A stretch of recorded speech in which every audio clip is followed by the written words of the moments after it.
This was someone, I won't say his name because a lot of personal information, but interesting. Says that I've been going to Jewish services for about 7 years and I've tried different movements: American Reform, British Liberal, Reconstructionist, and Conservative. But the only non-Orthodox movement tied to halacha is the conservative movement.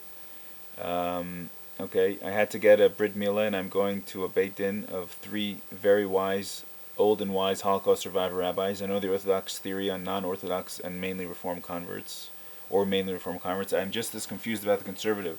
I'm a gay man of 27 years and I have HIV. Hashem should give you a complete recovery. I have no attraction whatsoever of a woman. Should I be happy that I'm a conservative convert, considering how awkwardly I would be accepted in even the modern Orthodox community? I keep kosher Shabbat prayers. I just found Judaism, or more like Judaism found me. I feel like I have come home. I am in love with the Jewish life. I know it may sound blasphemous, but my rabbi is cool with gays and gay marriage.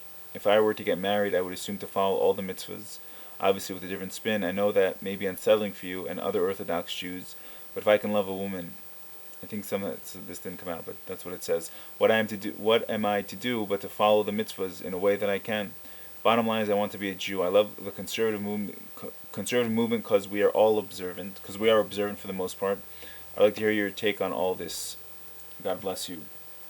I mean, please be easy on me. I don't judge people because there's only one judge of man, and it's definitely not me. Um, and if anyone tells you that he's the judge of man, just ask him if he's in place of God, because that's my understanding of who the judge of man ultimately is. Um, my personal, I understand what you're saying. If you're comparing conservative to reform and reconstructionist, then they're more tied to halacha. The Orthodox take is different. There's halacha, and then there's everything outside of halacha. There's something called open orthodoxy, which seems to be the most we'd call left wing of the Orthodox movement. But in terms of Sabbath, I mean, what you're considering halacha, I think would probably be a little less than what normative Orthodox, even on the most permissive level, would be considering halacha.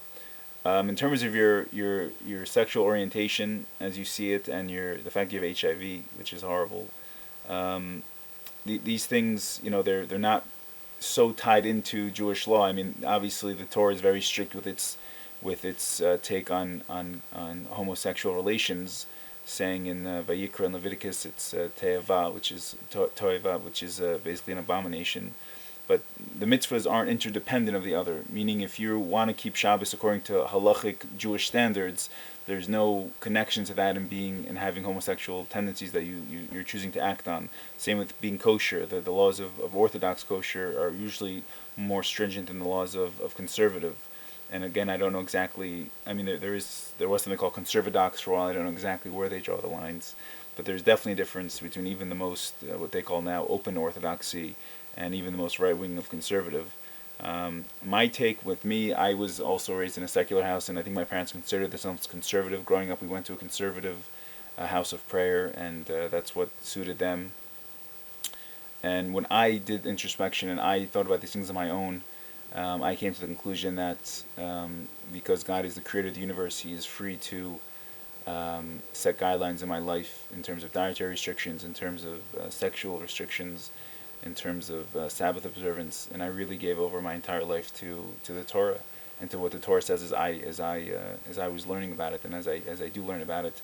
I'm not one to take other people's words. I like to look at the original sources. I was lucky enough to be born in Israel, so my Hebrew was something I just had to relearn as opposed to learn for the first time. But I ask rabbis questions all the time, and I ask them their sources, and I don't just take what's given. I really look into it myself to see if what they're saying is in accordance with the code of Jewish law.